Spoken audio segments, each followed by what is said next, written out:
How to make your GoDaddy account secure. So if you want to do this, GoDaddy actually provides complete protection. So right here, I'm on the main page of GoDaddy. We want to click on the menu here in the top left, and you will see a separate security section here.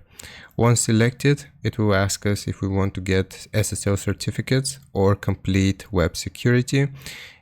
Once we select this option, it will show us all of the things that come with it. So HTTPS encryption, firewall, and we can improve the performance.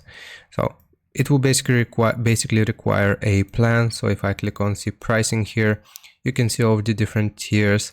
And we have the standard tier, we have the advanced tier and the premium tier. So you need to purchase a plan here to increase your website security.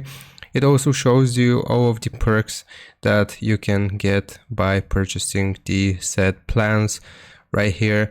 And also we can get some further information about what website security provides. And that's basically it. You need to get a plan here depending on your needs, and that's how you will increase your website security in GoDaddy. I hope this was informative. Leave a like and sub, and I'll see you next time.